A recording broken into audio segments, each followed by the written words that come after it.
Hello everyone and welcome back to my Bold and Beautiful 29 YouTube channel. I hope you guys are having a wonderful day. Before we start, please hit the subscribe button and give this video a thumbs up.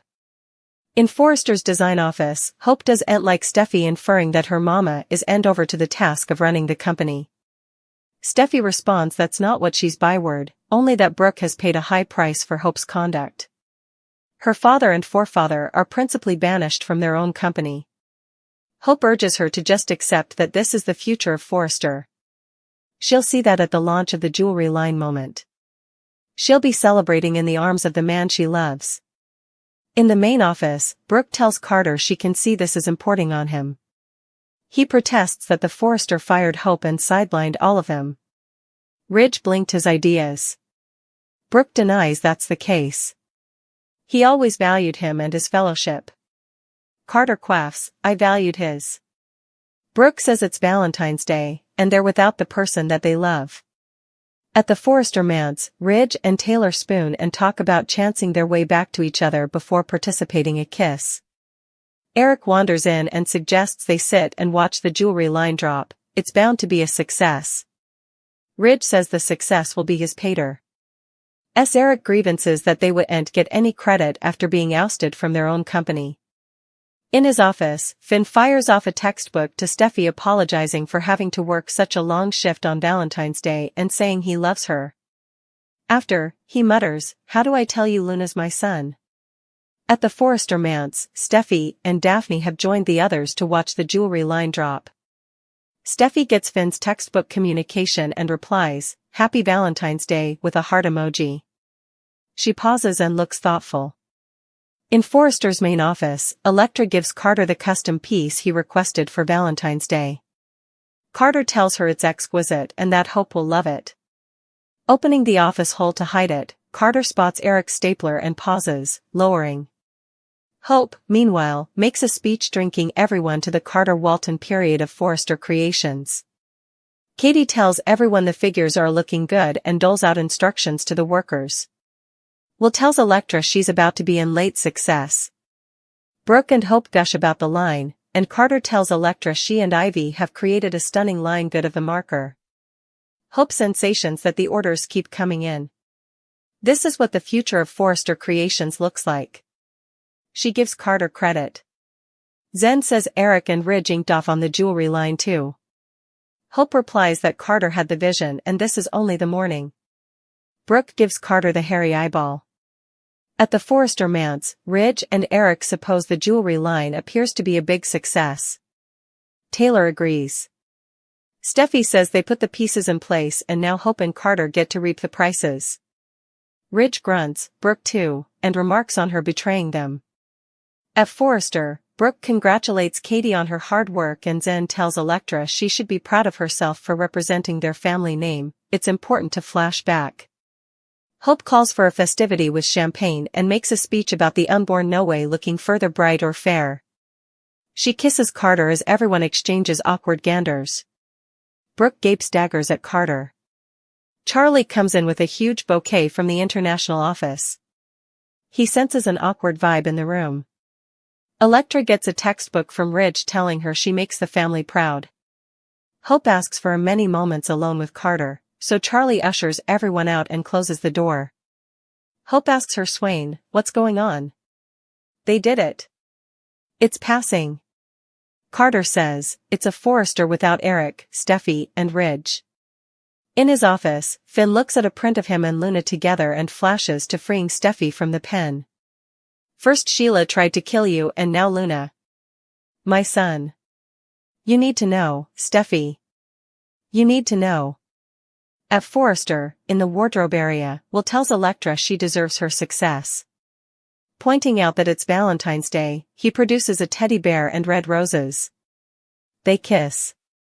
In the design office, Katie, Brooke and Zen bandy Carter not being agitated about the line's success. Katie wonders what's going on. Brooke thinks he misses his stylish friend. She knows she misses Ridge. In the main office, Carter tells Hope this doesn't feel right with the Forresters not being part of this success.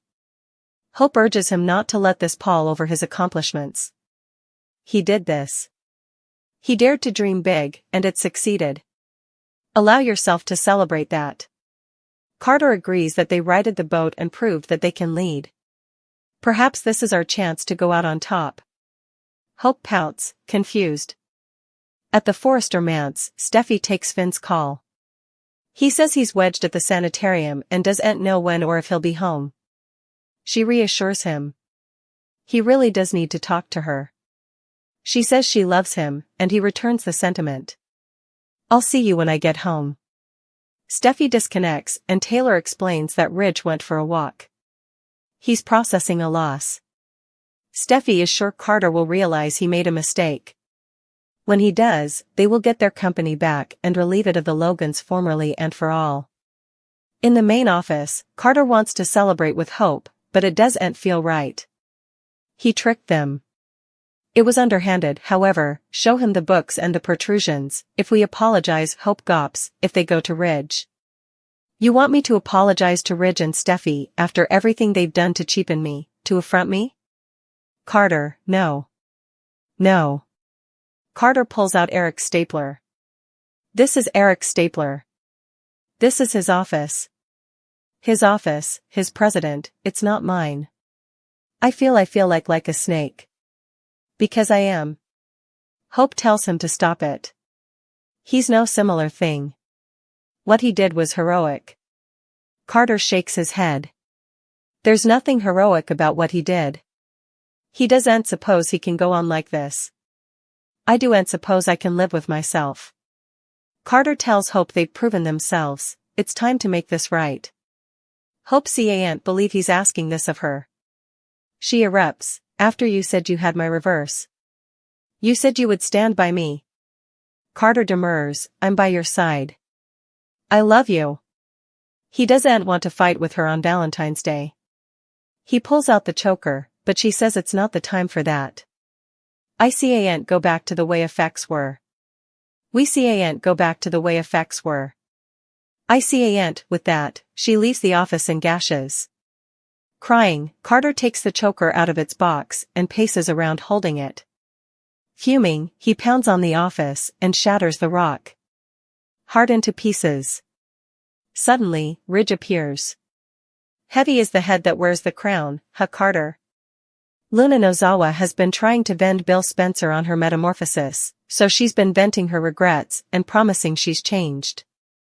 That said, Luna still has a devious look in her eyes occasionally, like when she's crushing on Will Spencer while intimately observing at the Spencer manse. It's tough for suckers to know if Luna has changed or not, and it turns out that's exactly what Lisa Yamada has in mind when she plays her. In a new interview with SOD, Yamada talked about her rearmost interpretation of Luna and whether she's truly trying to redeem herself. Although Yamada conceded that Luna has committed some terrible crimes, she admitted she still has a soft spot for her. Since Luna had an unstable parenting and plenitude of struggles, Yamada easily has some sympathy for her character. Indeed so, Yamada was quick to shut down the notion that Luna is completely on a better path at this point. There are still some deranged layers to Luna that could potentially resurface as this B&B plot moves along. I feel like she's been through a lot, but I do and completely want to that she's no longer crazy and is in her redemption period. I surely suppose there's a little bit of crazy to her still, and that's what makes her delightful, Yamada said. Yamada also suggested that she switches it up with her depiction. One day, Yamada might take a further manipulative approach, and other days, she tries to make Luna's feelings feel more authentic. It's all about keeping the observers on their toes, according to Lisa Yamada, who's having a blast bringing Luna to life. The thing is to make suckers wonder if Luna is playing the victim or if she has genuine guilt, so we'd say Yamada surely pulls that out. Luna may have a chance to let her crazy side come back out to play down the road. It's easy to imagine Luna manipulating John Finnegan once she finds out he's her father, and that could lead to another round of wild drama with Steffi Forrester, too. Luna will get updates on her maternity news ultimately.